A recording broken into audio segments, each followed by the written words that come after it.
Donc, nous continuons de parler de Pâques.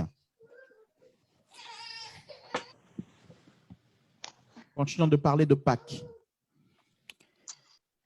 On a parlé de dimanche dernier de Pâques pour nous, la grâce de Dieu, la résurrection de Christ.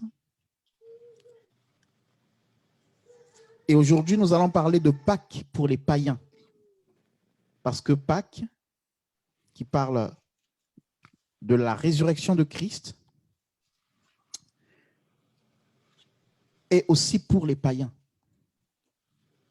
Hier, dans le partage que nous avions avec le docteur Moussa Touré, le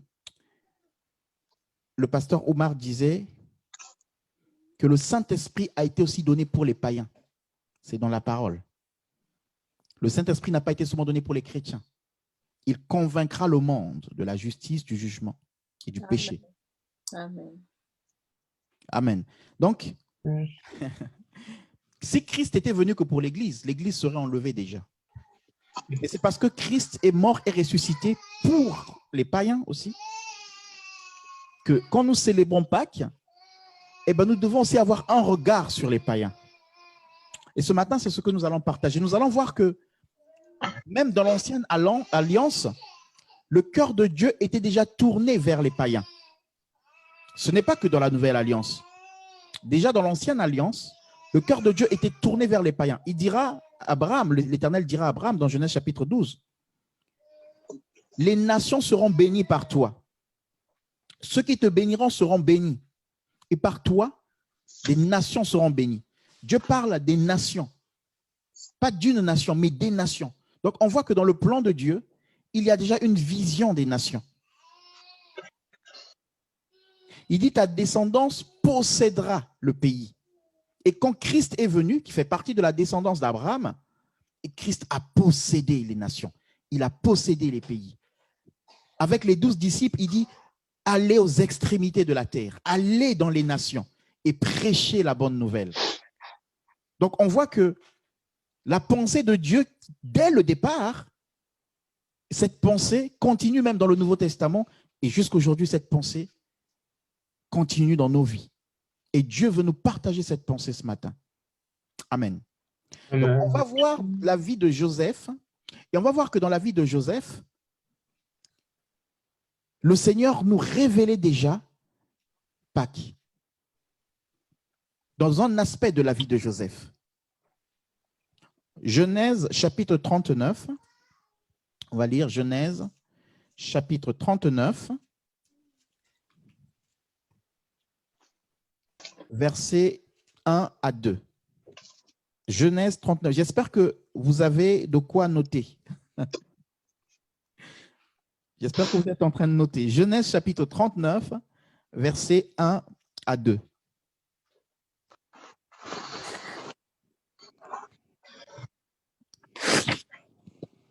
Frère, alors j'aimerais, frère Darlich, tu gardes ta version. Est-ce que tu peux lire dans ta version?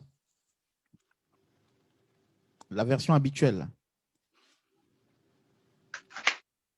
Genèse 39.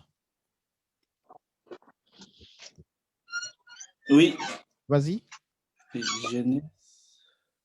Désolé, j'étais à la cuisine. Genèse 39.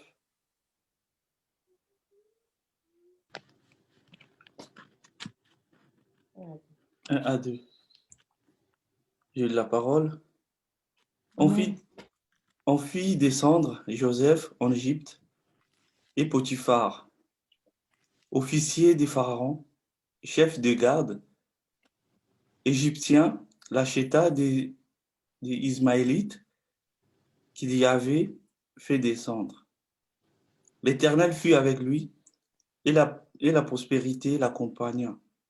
Il habita dans la maison de son maître égyptien. Amen. Amen. Bon, c'est pas cette version que tu lis d'habitude, mais c'est pas grave. Ah oui, attends.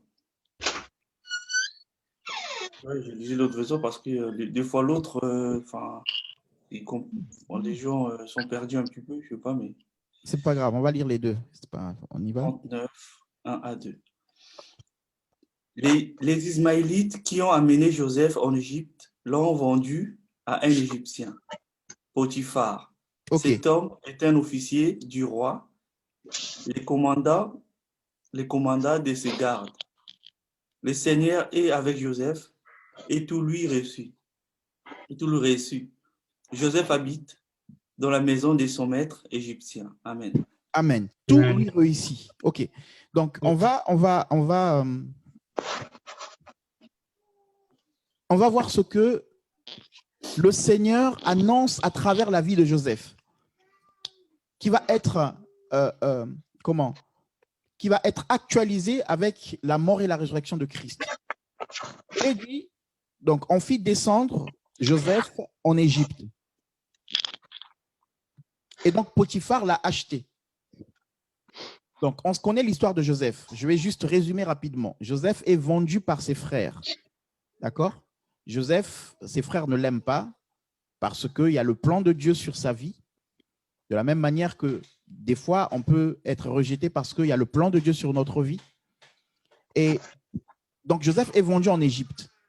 Donc là, ici, la Bible nous dit qu'on l'a vendu, mais l'expression que la Bible utilise, c'est « on fit descendre Joseph ». Retenez bien ces expressions. « On fit descendre Joseph en Égypte ». Dans l'autre version qu'on a lue tout à l'heure, il est dit, enfin, que le frère a lu, il est dit « on amena Joseph en Égypte ». Et dimanche dernier, quand nous avons parlé de la Pâque, nous avons fait la différence entre les animaux qui étaient sacrifiés et qui n'étaient peut-être pas d'accord, qu'on amenait à l'abattoir, et Christ qui s'est sacrifié volontairement. D'accord? Et ici, on est toujours dans une image où on amène Joseph, on le fait descendre. C'est pas volontaire. Il ne décide pas de descendre en Égypte, mais on le fait descendre. Et l'expression descendre en Égypte nous montre aussi que Joseph était dans une certaine hauteur, une certaine position spirituelle, et qu'en descendant en Égypte, eh ben, il descend dans un état, c'est-à-dire spirituel, qui n'est pas, comment dire, un état qui plaise à Dieu. C'est-à-dire que quand on parle d'Égypte, quand on dit descendre en Égypte, spirituellement, on a l'image d'une nation qui est détournée de Dieu et qui vit selon elle.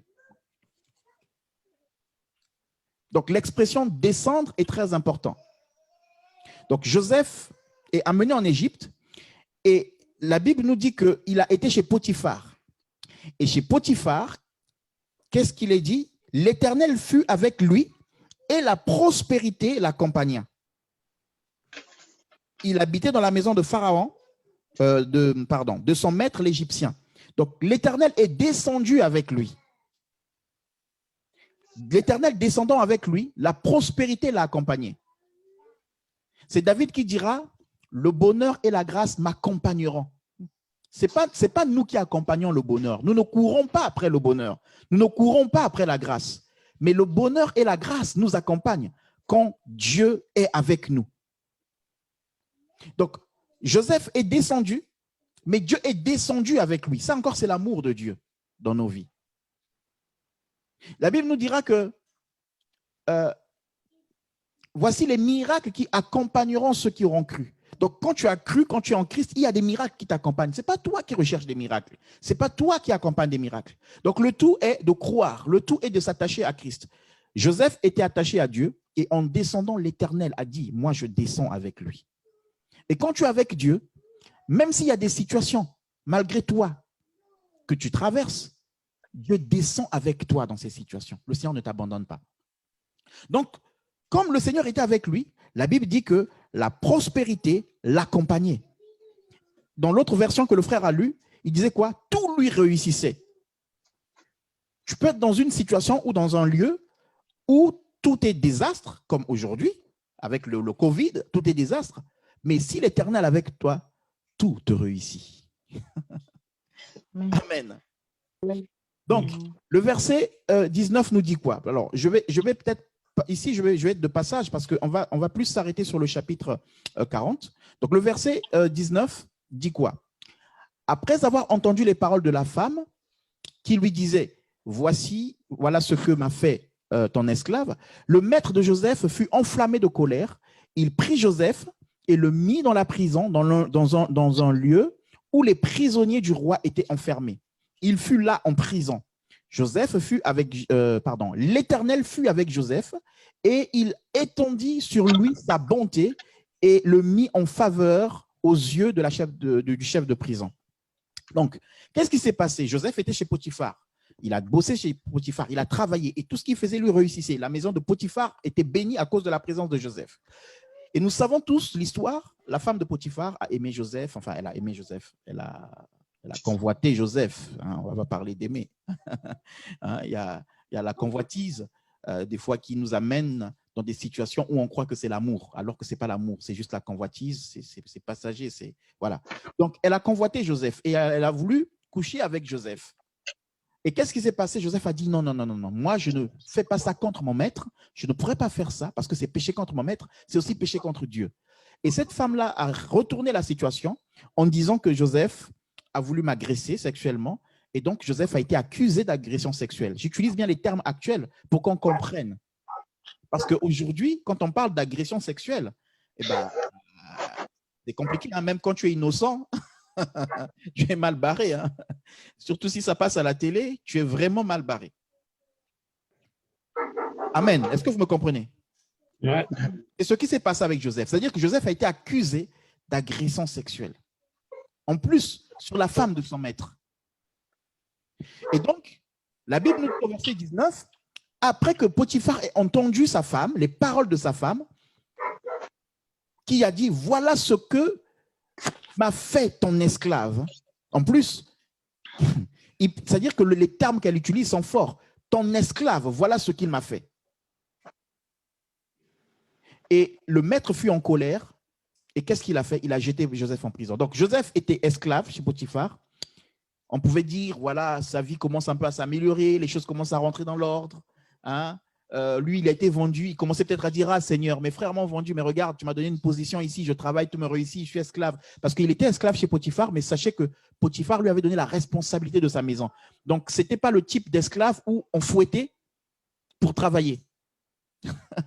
D'accord? Parce que même pendant la colonisation, il y avait des esclaves qui étaient dans une position d'honneur dans la maison de leur maître et qui géraient les autres esclaves. Donc, eux, ils venaient sur le champ de canne à sucre et puis ils étaient là, ils parlaient à leurs frères. Vas-y, travaille toi, sinon j'appelle le maître, sinon je te frappe. Et lui-même, il est esclave. Vous voyez? Et donc, il est dans une position assez élevée. Et Joseph était dans cette position chez Potiphar. Mais la Bible dit que Joseph a été mis en prison. Donc, peut-être qu'il croyait en une grâce, peut-être qu'il croyait que tout était fini, toutes les souffrances étaient finies, il a été vendu, mais que le Seigneur l'a restauré. Voilà que Joseph part de la maison de Potiphar pour la prison. Et ça nous fait penser à Christ qui a été accusé aussi. Donc, on voit un type de Christ. Un type de Christ, parce qu'il nous a dit, Joseph est descendu en Égypte, de la même manière que Christ est descendu sur terre. Christ a quitté les cieux, est descendu sur terre, mais quand il est descendu sur terre, tout ce qu'il faisait lui réussissait. Il a accompli des miracles, des guérisons. Quand il parlait, il pouvait convaincre. Et on voit donc un type de Christ. Joseph qui descend en Égypte comme Christ qui est descendu dans le monde. Joseph qui est allé en prison, accusé faussement, comme Christ qui est allé à la mort de la croix, accusé faussement. Amen. Amen. Il est dit dans Marc chapitre 22, je le lis rapidement, Marc chapitre 22 au verset 1 jusqu'au verset 2, il est dit, ils se levèrent tous et ils conduisirent Jésus devant Pilate. Donc tous ces hommes, ces souverains sacrificateurs, tous ces pharisiens, ils ont amené Jésus devant Pilate. Ils se mirent à l'accuser, disant, nous avons trouvé cet homme excitant notre nation à la révolte, empêchant de payer le tribut à César, et se disant lui-même, Christ, roi. Vous voyez, Joseph a été accusé faussement, et ici, Christ est aussi accusé faussement. Alors que, souvenez-vous, on avait demandé à Christ, à qui devons-nous payer l'impôt? Il dit, montrez-moi une pièce. De qui est l'effigie de César? Eh bien, rendez à César ce qui est à César. Mais ils viennent devant César, devant Pilate, qui représente César, pour dire que, voilà, lui, il ne veut pas qu'on paye l'impôt, accusé faussement. Et la Bible dit au verset 10 de Marc, chapitre 23, la Bible dit, les principaux sacrificateurs et les scribes étaient là et l'accusaient avec violence. De la même manière que la femme de Potiphar a accusé Joseph. Christ a été accusé. Lui qui était innocent, il a été accusé. Quand on veut être en Christ, il faut savoir qu'on peut être accusé faussement. Tel il est, tel nous sommes. Si tu t'engages avec Dieu, il faut que tu saches que tu peux être accusé faussement. Et d'ailleurs, les disciples ont été accusés. Mais Jésus dira, quand on vous accusera, quand on vous traînera devant les tribunaux, ne vous inquiétez pas, je mettrai dans votre bouche les paroles, à l'instant même. Amen. Amen. Tu peux être accusé. Nous avons été accusés. Moi, j'ai beaucoup été accusé. Mais le silence. Savoir que, l'important, c'est de savoir que, est-ce que dans mon cœur, je suis faux? Si dans ton cœur, tu es juste, sache qu'un jour, 5 ans, 10 ans après, le Seigneur va te justifier. Amen. Amen. Le Seigneur va te justifier. Donc, c'est ce qui s'est passé avec Joseph et c'est ce qui s'est passé avec Christ. Maintenant, on va lire le chapitre 40 parce que la Pâque pour les nations dont j'aimerais parler est dans le chapitre 40. Donc, on va voir un Joseph qui est envoyé esclave en Égypte, mais esclave en Égypte dans une autre nation pour proclamer la parole de Dieu, pour parler du Dieu vivant, pour parler de l'Éternel. Vendu, descendu en Égypte pour annoncer la vie. Amen. Amen. Dans ta situation, on peut te descendre, mais sache que même quand on te descend, c'est pour parler de l'Évangile. C'est pour parler de Christ. Tu peux annoncer Christ. Même dans les situations où tu te sens vraiment plus bas, tu peux annoncer Christ. Donc, on va lire le chapitre 40. On va le lire entièrement pour que nous puissions comprendre. Frère Kodjo, est-ce que tu peux lire le chapitre 40? Oui, je lis la parole.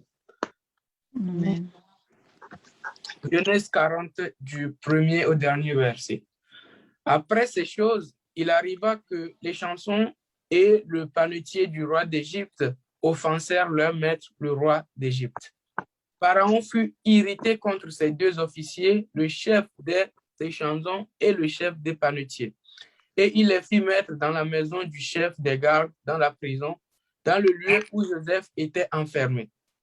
Le chef des gardes les plaça sous la surveillance de Joseph, qui faisait le service auprès d'eux, et passèrent un certain temps en prison.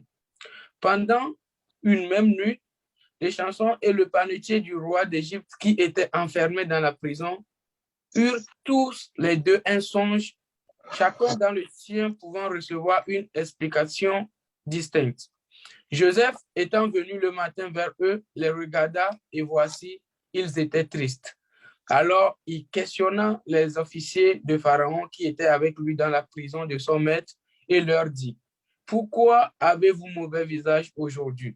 Ils lui répondirent, « Nous avons eu un songe et il n'y a personne pour l'expliquer. » Joseph leur dit, « N'est-ce pas à Dieu qu'appartiennent les explications?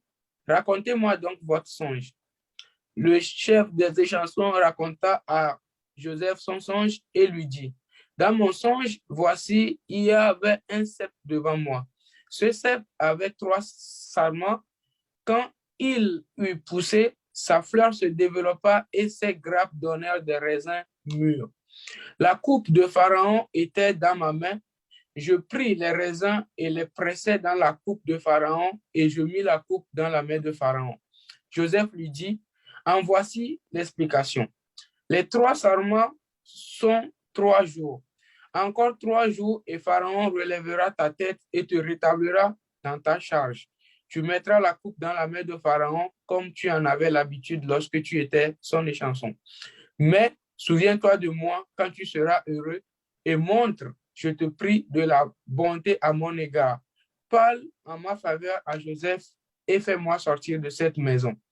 Car j'ai été enlevé du pays des Hébreux Et ici même, je n'ai rien fait pour être mis en prison.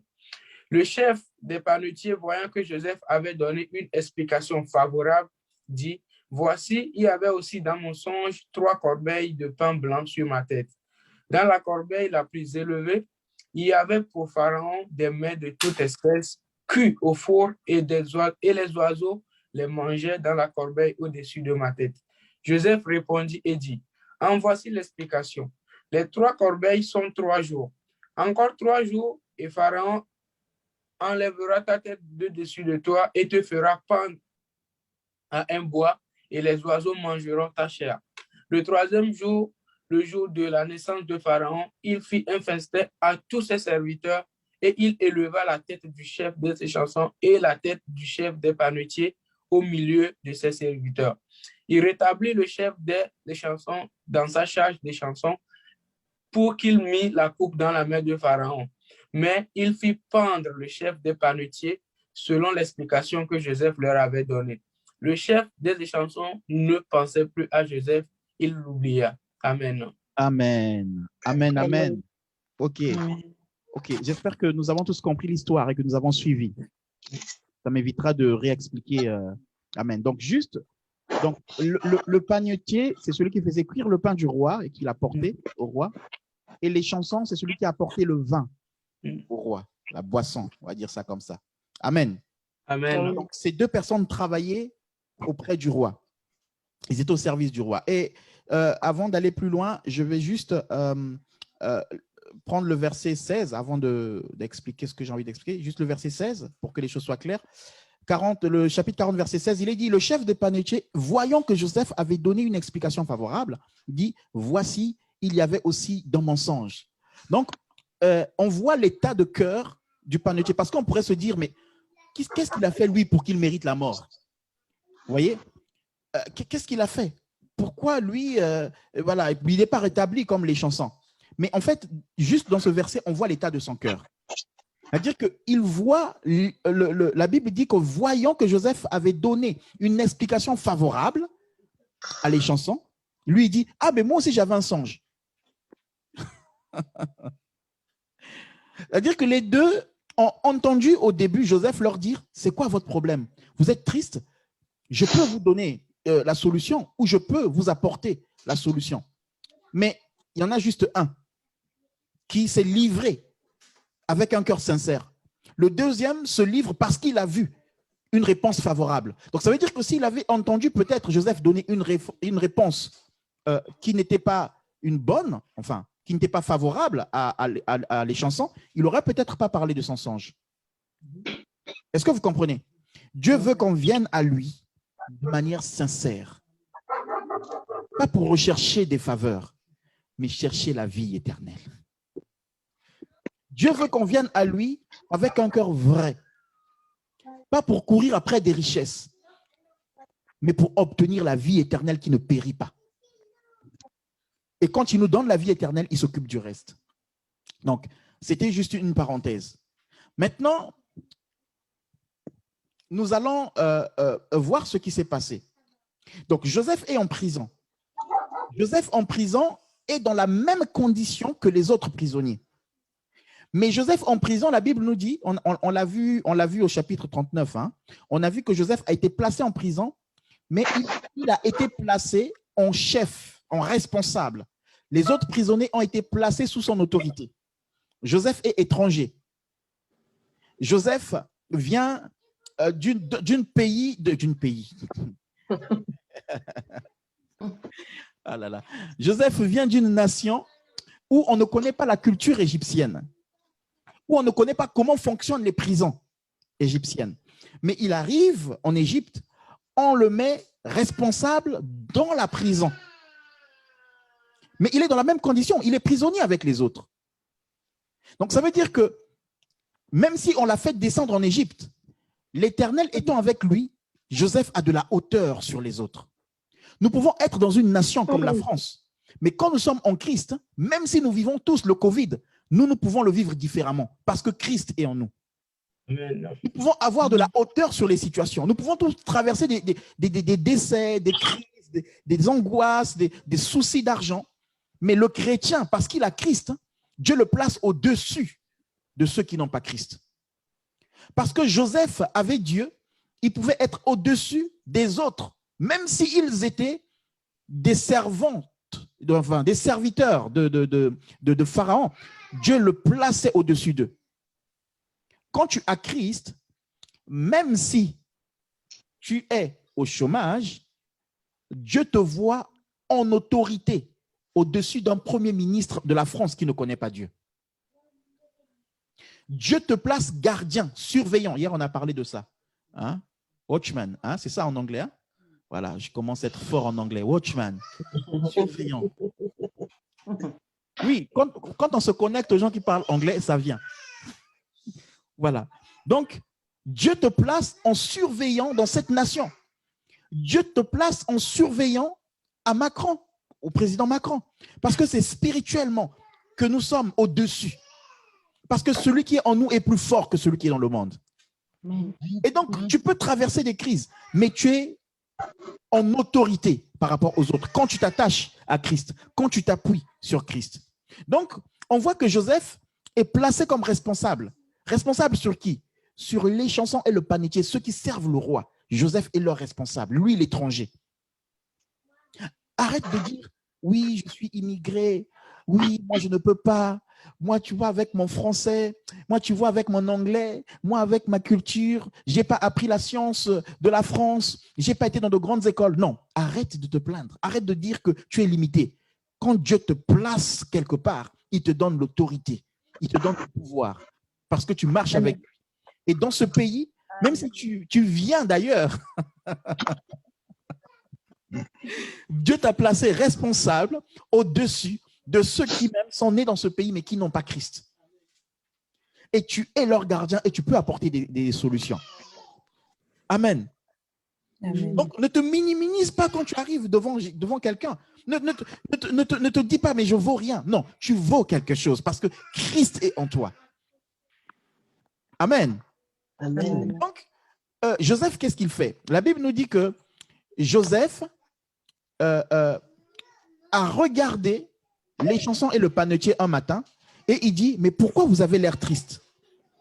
Je vais le lire.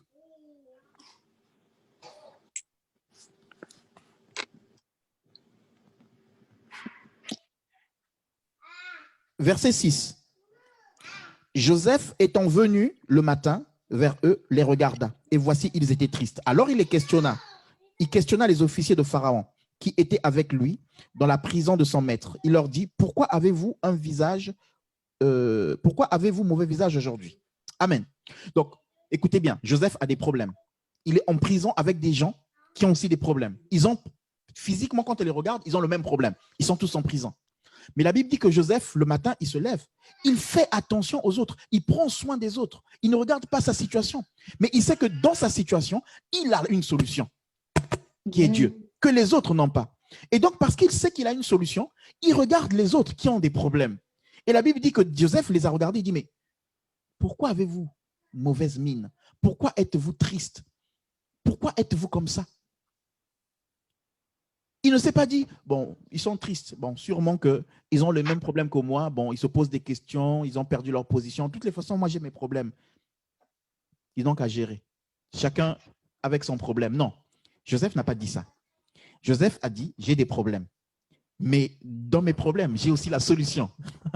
Et parce que j'ai la solution, je peux la donner aux autres. Et donc, il s'est soucié d'eux. Il dit, pourquoi avez-vous l'air triste? Et donc, il leur a parlé. Mais ça révèle quoi? Ça révèle que Joseph a prêché en prison. Parce qu'il a parlé du Seigneur. Il a parlé sous l'onction de Dieu. Joseph a prêché en prison. Ça veut aussi dire que Joseph, tout le temps qu'il était en prison, parlait de son Dieu. Ce n'était pas la première fois. Donc, on voit que l'attitude de Joseph révèle ce qu'il faisait en Égypte, comment il se comportait en Égypte. Bien qu'il soit dans une situation difficile, mais il n'a pas oublié qu'il avait un Dieu qui avait fait une alliance avec lui quand il était petit. Les épreuves vont révéler la qualité de notre marche avec Dieu. Amen. Les épreuves vont révéler la qualité de notre communion avec Dieu. Ici, les épreuves que Joseph est en train de traverser révèlent en réalité si il était fidèle avec Dieu seulement quand tout allait bien, s'il servait Dieu seulement quand tout allait bien, et s'il peut continuer à servir Dieu même dans l'épreuve, s'il peut continuer à servir les autres même dans l'épreuve. Il y a des gens qui servent les autres seulement quand tout va bien. Quand ça ne va pas, ils ne sont plus au service des autres. Mais notre délivrance, notre élévation, je peux le dire aussi, est dans le fait de servir les autres quand on n'a rien. C'est facile de faire une vidéo et donner 10 000 euros, 15 000 euros quand j'ai 60 000 euros, quand j'ai 600 000, 1 million d'euros, et de prendre une caméra et de montrer, de faire des dons partout. Mais c'est très difficile d'arriver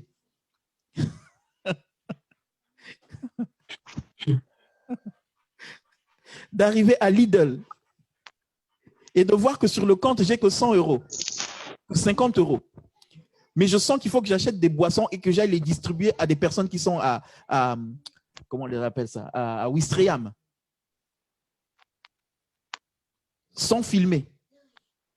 Là, tu te poses des questions. Tu dis, ah bon, à la maison, déjà, il n'y a pas assez. Comment on va faire? Mais l'esprit te met à cœur d'acheter et d'aller donner aux gens qui sont dehors. Et tu ne fais pas de vidéo pour dire que j'ai donné. Les épreuves vont nous mettre en face de notre réelle relation avec Dieu, de notre attachement avec Dieu. C'est la même chose avec Daniel. Donc, ça veut dire que Joseph avait résolu bien avant. C'est la même chose avec Daniel. C'est-à-dire que Daniel est en captivité avec ses compagnons, avec tous les autres Juifs. Mais on ne nous parle pas de Daniel avant. Hein. On nous parle de Daniel quand il est en Babylone. Mais la Bible nous dit, dans Daniel chapitre 1, verset 8, la Bible nous dit, Daniel résolut de ne pas se souiller par les mets du roi et par le vin dont il buvait. Et il pria, comme il a déjà pris une résolution, la Bible dit, il pria le chef des eunuques de ne pas l'obliger à se souiller. Vous savez, Daniel était eunuque. Et donc, Daniel n'avait pas d'enfant. Daniel était stérile, castré. Amen. Amen. Vous ne pouvez pas avoir d'enfant. Mais regardez comment Dieu l'a utilisé puissamment. Qui t'a dit que ne pas être marié fait que Dieu ne t'utilise pas puissamment? Qui t'a dit que les enfants sont le critère pour Dieu de nous utiliser? Non. Regardez comment Daniel a été utilisé puissamment. Alors, quelqu'un est en train de se dire dans son cœur peut-être, ah mais lui, il a des enfants, il est marié. Il parle comme ça. Je lis dans les cœurs. Hein. Mais en fait, je ne suis pas en train de te dire de ne pas te marier ou de te décourager. Non, je suis en train de te dire, dans ta situation, Dieu peut t'utiliser puissamment. Amen. Dans ta situation, Dieu peut t'utiliser puissamment. Donc, il ne faut pas que tu t'angoisses, te dire non, mais j'ai pas ci, j'ai pas ça. Donc, le Seigneur n'a pas manifesté sa puissance. Dieu manifeste sa puissance. Joseph était célibataire dans la prison. Et le Seigneur l'a utilisé puissamment. Donc, la Bible dit que Daniel a résolu de ne pas se souiller. C'est d'abord une décision qu'il a prise. Et qu'est-ce qui s'est passé? Après, comme il a pris cette décision, il a dit, hein, s'il te plaît, chef des eunuques, s'il te plaît, permets-moi de ne pas me souiller avec le vin. Et la Bible dit au verset 9, Dieu fit trouver faveur et grâce devant le chef des eunuques. La même chose que Joseph en prison. Dieu a fait trouver grâce au chef de la prison, au responsable de la prison. Il a fait trouver grâce à Joseph. Parce qu'ils ont d'abord pris une résolution. Mais qu'est-ce que ce passage révèle? Ce passage révèle que Daniel et ses compagnons, avant d'être déportés en esclavage, en Babylone, craignaient déjà le Seigneur. Ils servaient déjà Dieu. Ils marchaient déjà avec Dieu. Donc, leur attitude dans l'épreuve en Babylone démontre la qualité, la vie qu'ils avaient, la relation qu'ils avaient avec Dieu. Amen. Amen. Mais dire, oh, mais on est esclave là, on est déporté. Ah, ben, c'est l'occasion, Seigneur. Tu comprends, hein? Seigneur. Seigneur, tu vois, je suis en France, tu comprends, hein? Ici, je n'ai pas de famille. Ici, on ne me voit pas. Je peux faire tout ce que je veux. Seigneur, toi-même, tu vois la situation. Seigneur, ça fait longtemps que je cherche une femme. Toi-même, tu vois, c'est compliqué. Maintenant, Seigneur, tu veux... Non. Il a pris la résolution. Et donc, on comprend que dans la vie de Joseph, que, waouh, ils ont été déportés. Ça peut être une situation de désastre. Ils sont esclaves. Parce que quand ils sont déportés, ils ont des chaînes. Hein. Des fois, ils avaient comment on appelle ça? Ils avaient des sortes de crochets pour certains, parce que certains mouraient sur la route. Ils avaient des crochets qu'on leur mettait comme ça. Et ces crochets-là faisaient qu'ils étaient blessés. Et certains mouraient sur la route. Mais malgré cette situation de désastre, ils vont dans une nation et dans cette nation, ils sont en train de proclamer la parole de Dieu dans leur comportement, dans leurs décisions. Ça montre que c'était des gens qui proclamaient l'évangile, même dans une situation de détresse.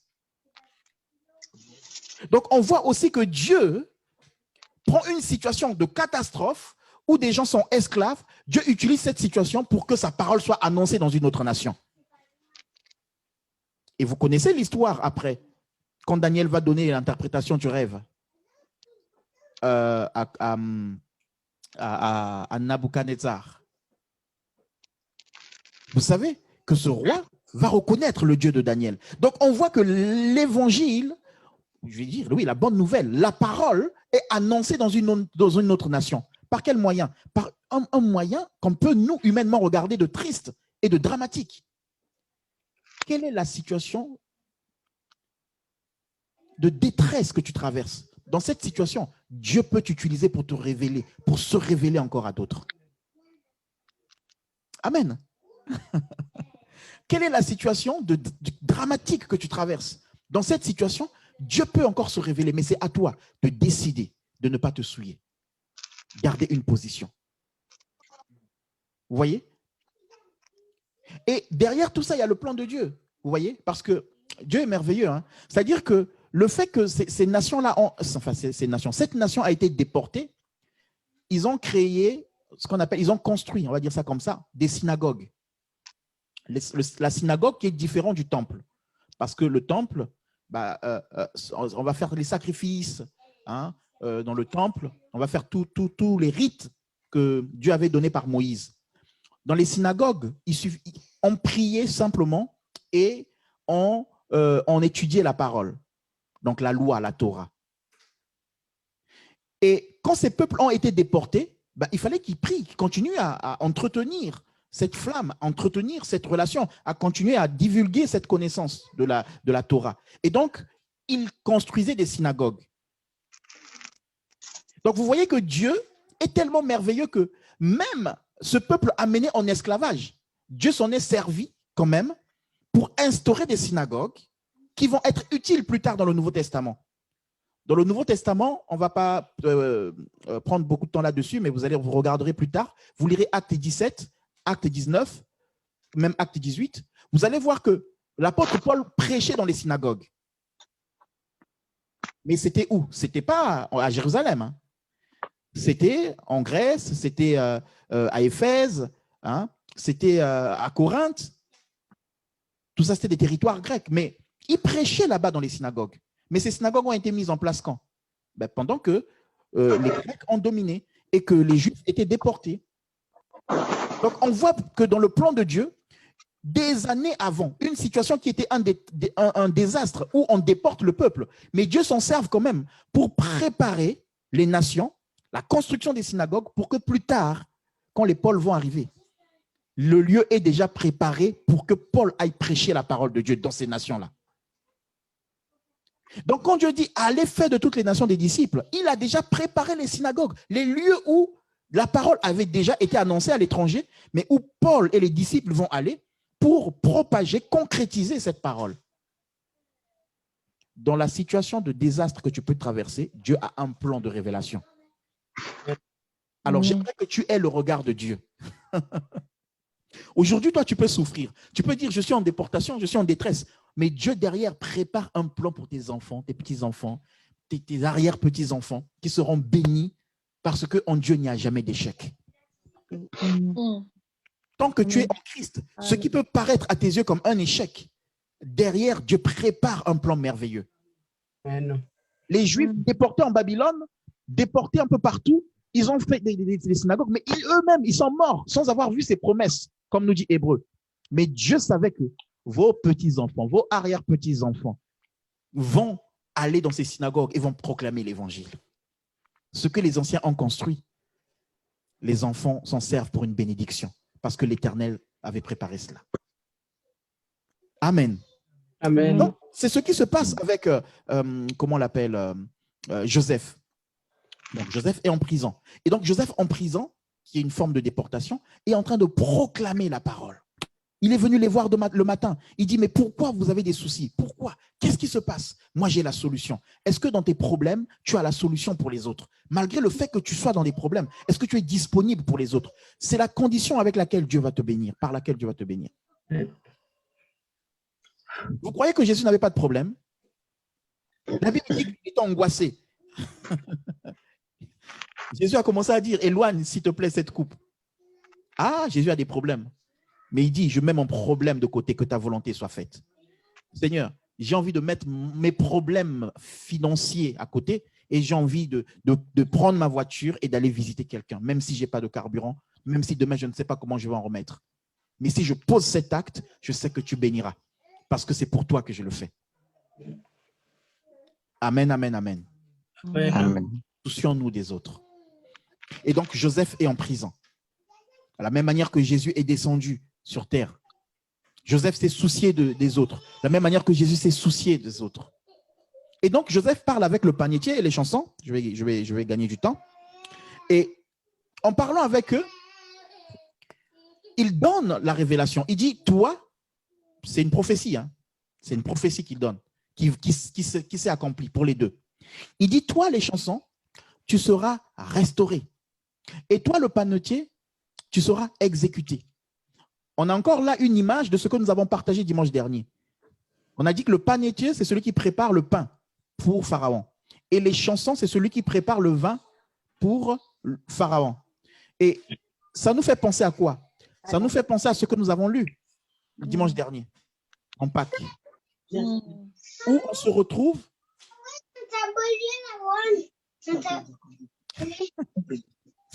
Excusez-moi, j'ai failli me fâcher. Alors, donc, on se retrouve encore dans ce que nous avons partagé la dernière fois, où pour la Pâque, il y avait le vin et le pain. Amen. Mais là, ce n'est plus, ce n'est plus juste dans la maison des enfants d'Israël, mais maintenant c'est en prison avec des étrangers. Et c'est ce que Joseph est en train d'annoncer. Joseph est en train de révéler Christ au travers de cette situation. C'est un type de Christ. Et il est en train de dire, toi, tu vas mourir. Donc, mais par contre, enfin, le panetier, par contre, toi, les chansons, eh ben, tu seras restauré, tu seras rétabli. Et si nous lisons dans Matthieu chapitre 26, est-ce que quelqu'un peut lire? Matthieu chapitre 26, versets 26 à 28. Matthieu 26, versets 26 à 28. Matthieu chapitre 26. Matthieu 26, 26 à 28. Pendant qu'il mangeait, Jésus prit du pain et après avoir rendu grâce, il le rompit et le donna aux disciples en disant, « Prenez, mangez, ceci est mon corps. » Il prit ensuite une coupe et après avoir rendu grâce, il la leur donna en disant, « Buvez-en tous, car ceci est mon sang, le sang de l'alliance qui est répandu pour plusieurs pour la rémission des péchés. » Amen. Amen. Donc, on voit Jésus en train de prendre la coupe, enfin le pain, et la Bible dit qu'il a rompu le pain. Il le rompt, il coupe le pain, il brise le pain. Or, le pain, c'est aussi le corps de Christ qui devait être brisé pour nous. Amen. Amen. Le pain, c'est le corps de Christ qui devait être brisé pour nous. Donc, il prend le pain et il le rend. Et puis, qu'est-ce qu'il dit? Il dit, prenez, mangez, ceci est mon corps. Par contre, au verset 27, il dit, il prit ensuite une coupe et après avoir rendu grâce, il leur donna en disant, buvez-en tous. Mais il a rajouté quelque chose. Il dit, car ceci est mon sang. Il dit quoi? Le sang de l'alliance qui est répandu pour plusieurs pour la rémission des péchés. Donc, quand il s'agit de la coupe, il rajoute une phrase en parlant de l'alliance. Pour quelle raison? Qui va faire quoi? Pour quel impact? Le pardon des péchés, la rémission des péchés. Et quand il parle de corps, il dit juste manger. Laurent, il dit manger. Or, c'est par la rémission des péchés que nous sommes dans l'alliance, dans ce pardon, que Dieu nous accepte.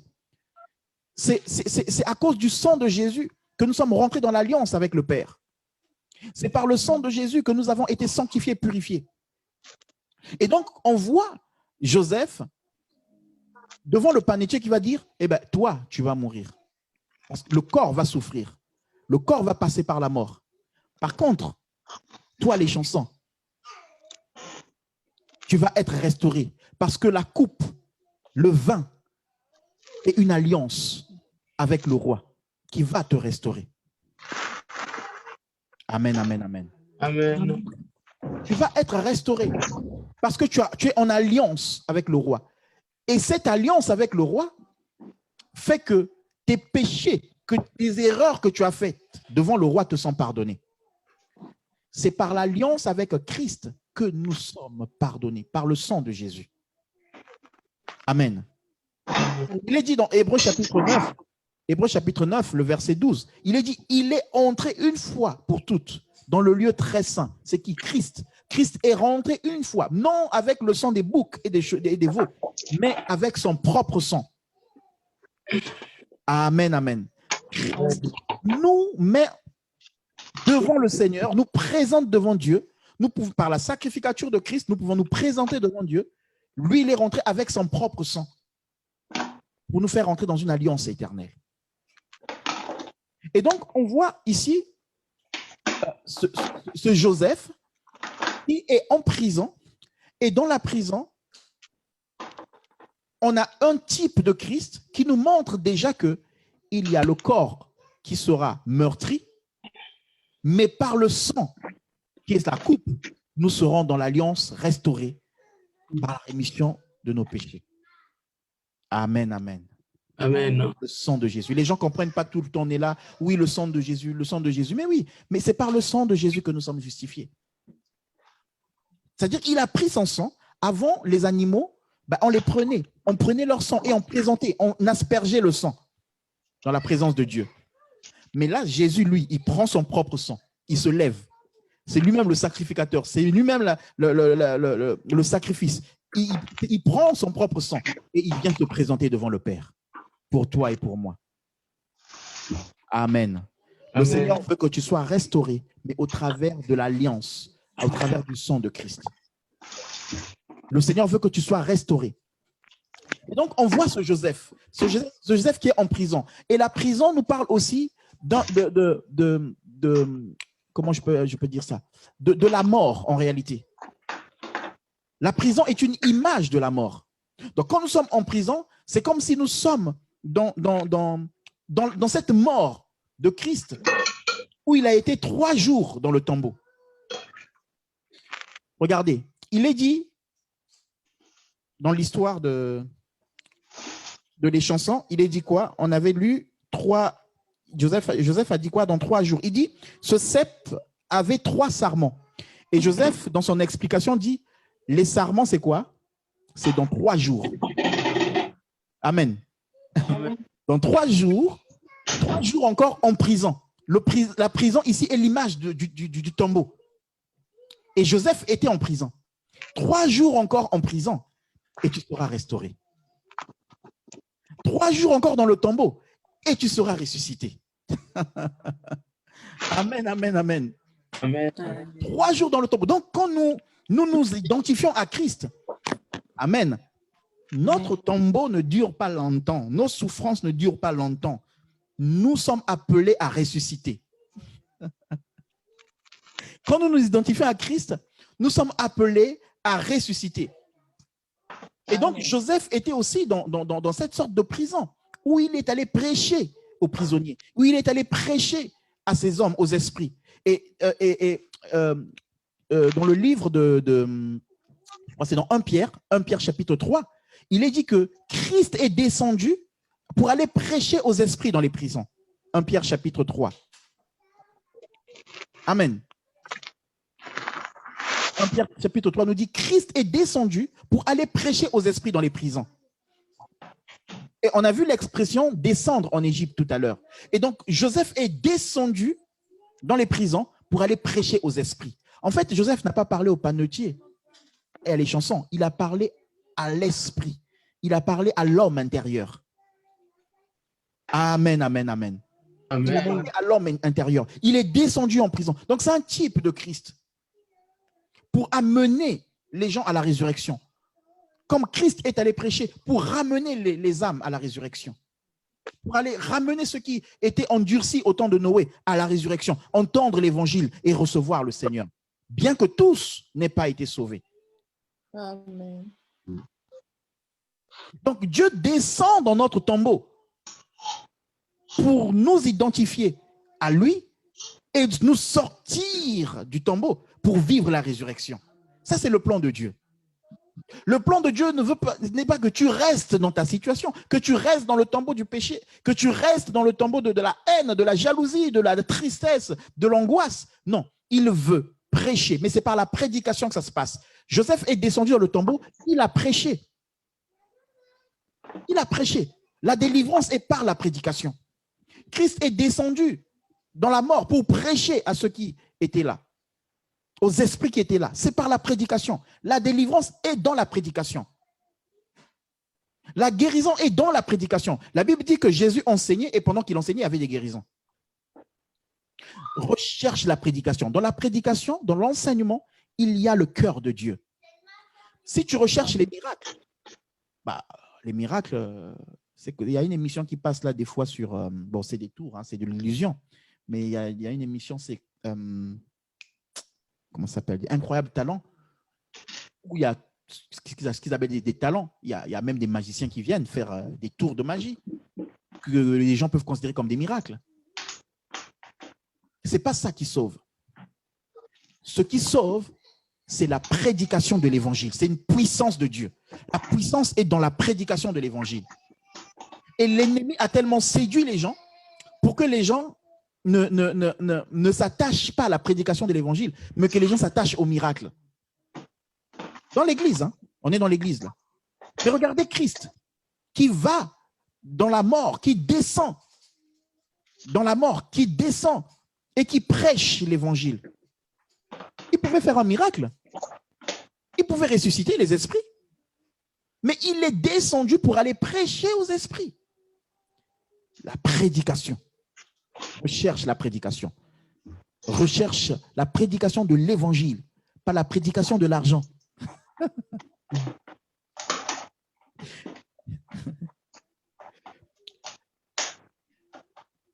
Bon, je vais le dire quand même.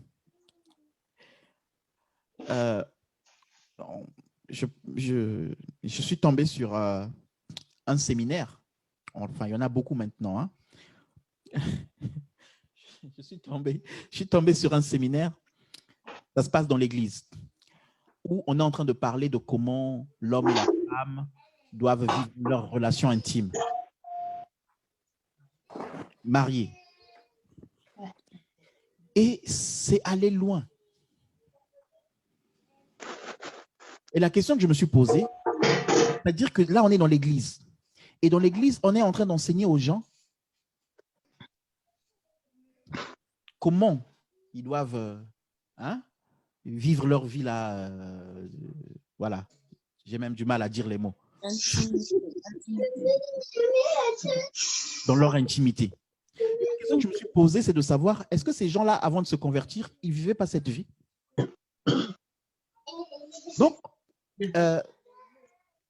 vous allez leur apprendre comment... Moi, j'étais un jour au boulot avec mon collègue et puis avec les étudiants. Et j'essayais de donner des conseils aux étudiants.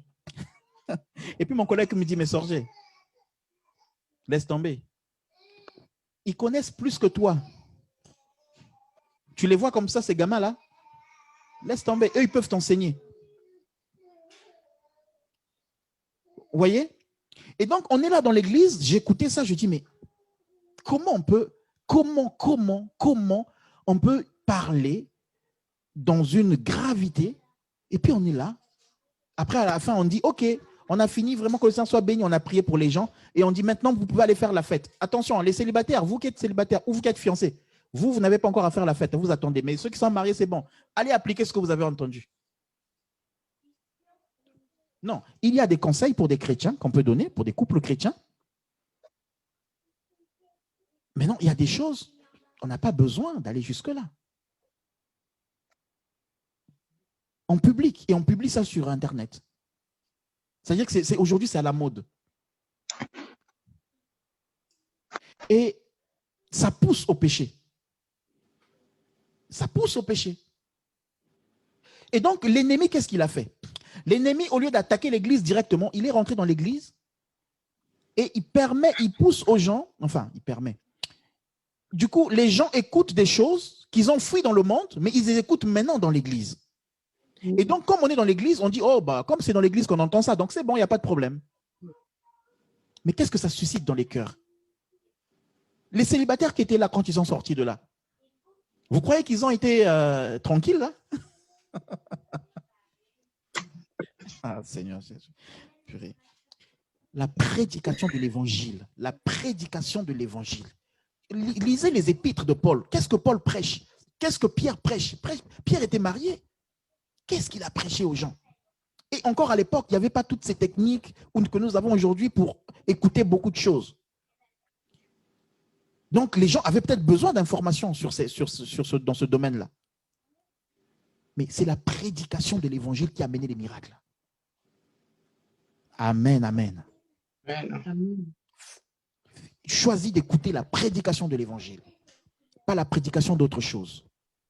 Et donc, Christ est descendu pour aller prêcher l'évangile. Joseph est descendu en prison pour prêcher une parole de délivrance, de guérison, de restauration de Pâques. Et Dieu veut que nous puissions prêcher aux nations la Pâques, la mort et la résurrection de Christ. Dieu veut qu'on prêche à la France, que la France peut ressusciter. Nous sommes en France, que la France peut ressusciter. On parle de faillite, on parle de crise, mais la France peut ressusciter si elle s'appuie sur le Seigneur. Et c'est le message que nous avons besoin de prêcher à notre nation, de proclamer, de prophétiser à notre nation. Amen. Amen. Dernier point.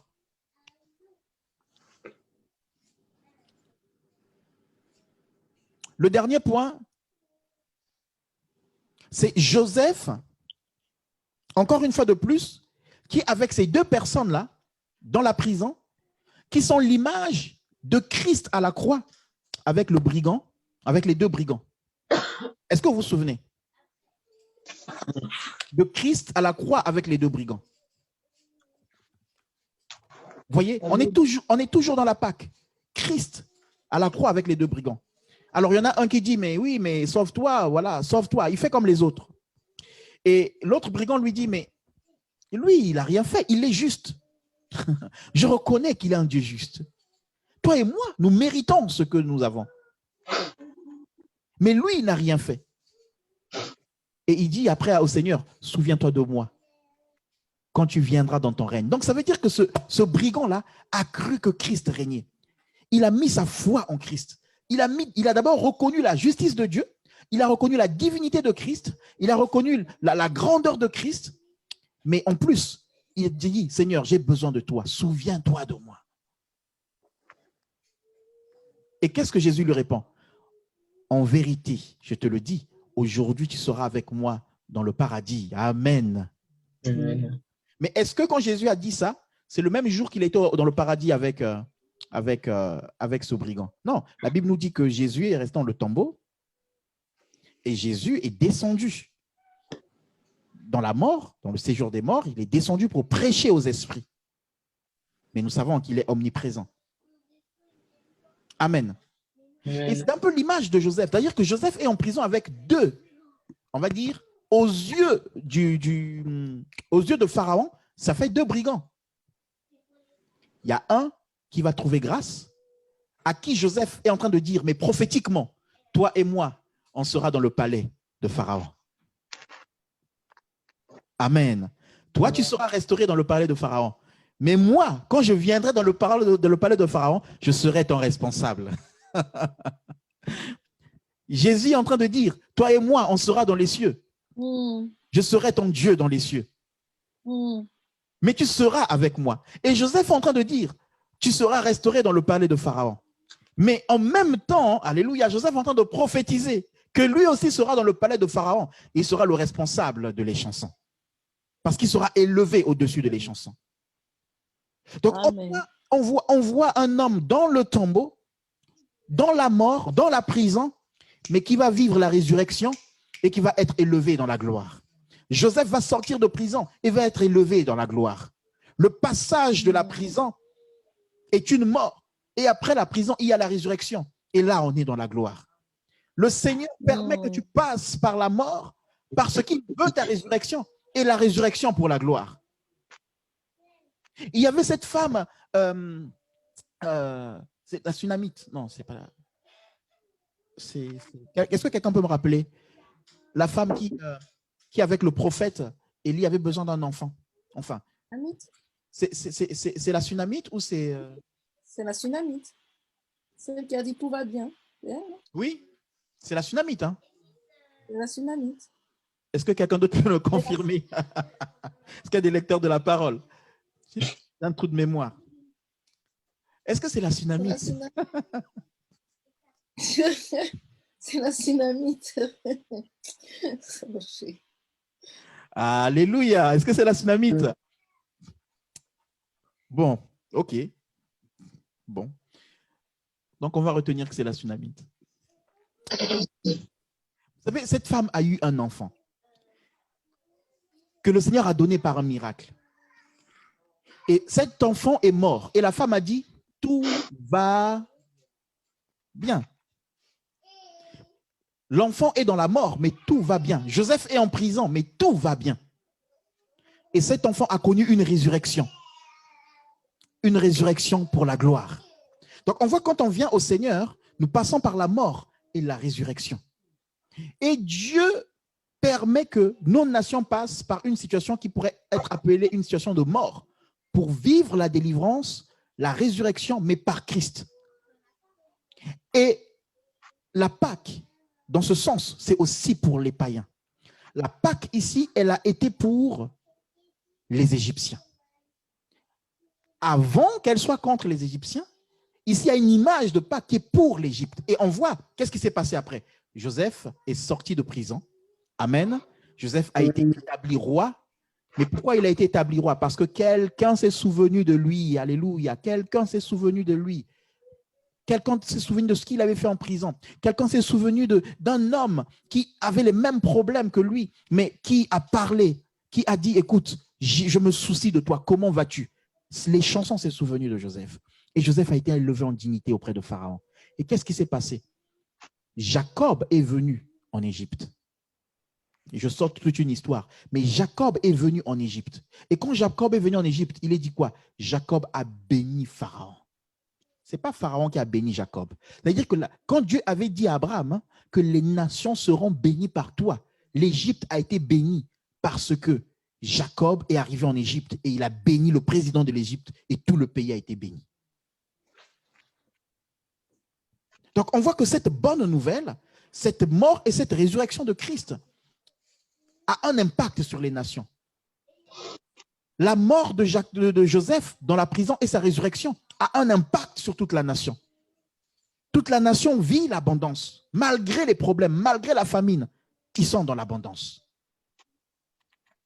Dieu veut que tu partages la Pâque aux autres. Dieu veut que tu aies un regard de celui qui a Christ, qui a une autorité, de celui qui a des problèmes, mais en même temps qui a la solution aux problèmes, et qui n'a pas la solution que pour lui, mais qui l'a aussi pour les autres. Nous sommes en France, il y a beaucoup de non-croyants qui sont en détresse, qui sont dans le besoin. Il faut que nous puissions arrêter de regarder à nos problèmes, notre prison, nos difficultés, mais il faut que dans nos problèmes, nous puissions croire que la solution est aussi avec nous. Parce que Christ est en nous. Et ainsi, donner aux autres l'évangile, donner aux autres la solution. Les autres, quand même, le même problème que nous, mais leur donner la solution. Parce que nous avons la solution qui est Christ. Amen. Amen. Tu es dans un hôpital. Quelqu'un est dans un hôpital, il a le Covid. OK. Il est dans une chambre et puis il y a quelqu'un d'autre qui a le Covid. Mais il dit, OK, moi aussi j'ai le Covid, mais je vais prier pour toi pour que tu retrouves la guérison. Je suis malade, je suis perfusé, mais je prie pour toi. Donc ça veut dire que en priant pour l'autre, je crois que moi j'ai déjà la guérison, j'ai déjà la solution. Amen. J'ai un problème d'argent, je n'ai pas d'argent, mais je prie pour quelqu'un, pour que le Seigneur le bénisse, pour qu'il ait à manger. Mais en le faisant, je suis en train de prophétiser, je suis en train de proclamer sur ma propre vie une solution, une réponse. Alléluia. Amen. Quand tu bénis quelqu'un, la bénédiction passe d'abord par toi. C'est pour cela que Dieu dit ne maudissez pas, mais bénissez. Pourquoi? Parce que quand tu maudis, la malédiction, avant qu'elle touche, elle te touche d'abord toi. On ne donne que ce que l'on a. Donc quand tu bénis, eh ben, la bénédiction, elle fait d'abord une œuvre en toi et elle produit dans l'autre. Amen, amen. Vraiment, que le Seigneur nous donne de voir la Pâque comme un message pour les païens. De voir la Pâque comme une solution pour les païens. Ne soyons pas égoïstes à dire, OK, nous avons fait notre Pâque. Oh, merci Seigneur pour ton sacrifice. Tu m'as ressuscité. Tu as fait ceci pour moi. Merci pour ton corps qui a été meurtri, ton sang. Merci pour l'alliance, tout ça. Oui, mais cette alliance, elle est aussi pour les païens. Dieu la veut aussi pour les païens. Alors,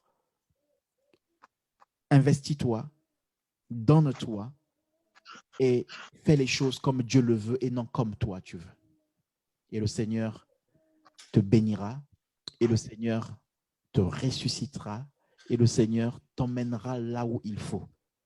Nous voulons tous devenir des Joseph, mais acceptons de passer par les étapes que Joseph a traversées avant de devenir un Joseph. Nous voulons tous devenir des Daniel, acceptant qu'on nous jette dans la fosse aux lions. Amen.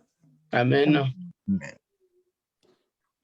Ne soyons pas des hommes, quand on arrive devant la fosse aux lions, on dit « c'était pas moi ». Non, finalement, je vais changer d'avis, j'ai changé d'avis. Parce que j'ai vu le lion là, j'ai changé. Non. Il dit « même si l'Éternel ne nous sauve pas, mais nous resterons fidèles. » Que le Seigneur soit béni. Amen. Amen. Nous voulons être des hommes et des femmes qui annoncent Christ. Nous voulons être des hommes et des femmes qui croient que Dieu peut faire au-delà de ce que nous pouvons penser et espérer pour nos propres vies, mais pour la vie des autres aussi. Nous ne voulons pas enfermer l'évangile entre nous. Nous ne voulons pas nous retrouver et dire « Dieu, tu m'as fait du bien, tu m'as fait du bien. » Mais oui, mais sans partager le bien que tu nous fais. Nous ne voulons pas regarder des gens qui souffrent et nous dire « Voilà, Dieu les a frappés. Voilà, eux aussi, ils commencent à payer. » Non, nous voulons dire « Qu'est-ce que tu as, les chansons? Qu'est-ce que tu as? Pourquoi tu souffres? Qu'est-ce que tu as? Quel est ton problème? » Jésus est la solution. Nous voulons apporter la solution. Amen. Nous voulons, Seigneur, ne pas avoir un regard de vengeur, mais un regard d'amour, de pardon, de paix, dans le nom de Jésus-Christ. Donne-nous ce cœur. C'est pour cela que tu es venu. Nous refusons d'être des chrétiens qui jettent le feu sur les autres, qui jettent la malédiction sur les autres, qui disent retour à l'envoyeur. Non, nous voulons nous faire un retour de paix. Nous voulons renvoyer le pardon. Nous voulons renvoyer l'amour. Jésus pouvait dire, bénissez vos ennemis. Oh, alléluia. Seigneur, nous prions, oh Dieu, afin que notre langage change, mais que notre état de cœur change. Nous brisons au nom de Jésus toutes les paroles du faux évangile que nous avons entendu, qui nous ont fait croire que Dieu est là pour nous venger en punissant les autres. Non, la punition de Christ a été notre salut. La punition, ceux qui crucifiaient Christ ce jour-là même, ce sont les premiers qui ont bénéficié du salut ce jour-là.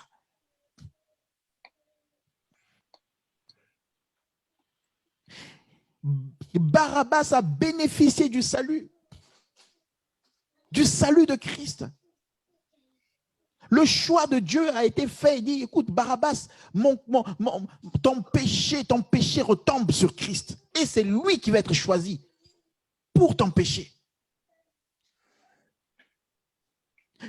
Étienne pouvait dire, pardonne-leur car ils ne savent pas ce qu'ils font. Et c'est dans ces paroles que l'apôtre Paul s'est converti. Cette parole a été une délivrance pour l'apôtre Paul. Nous voulons prier, Seigneur, pour que nos familles soient délivrées, viennent à la conversion, mais en même temps, nous les maudissons. En même temps, nous ne donnons pas une parole de délivrance. Seigneur, change nos cœurs. Là où nos familles nous ont fait du mal, là où des amis nous ont fait du mal, là où nous sommes persécutés, nous voulons bénir. Nous voulons implorer la grâce de Dieu. Que la colère de Christ retombe, que la colère de Dieu retombe sur Christ. Parce qu'il a payé pour tout le monde. Alors que notre attitude, notre comportement soit d'annoncer la paix que Christ donne, la réconciliation que Christ donne. Dans le nom de Jésus. Je prie afin que chacun soit béni, Seigneur. Chacun soit béni dans son esprit, dans son cœur. Que chacun soit béni dans ses pensées. Que la lutte qu'il y a dans les cœurs, alléluia, que cette lutte s'achève par la victoire de la parole de Dieu. Au nom de Jésus. Béni sois-tu encore. Honneur et gloire à ton nom. Au nom de Jésus. Amen. Amen. Amen. Amen, amen. Amen.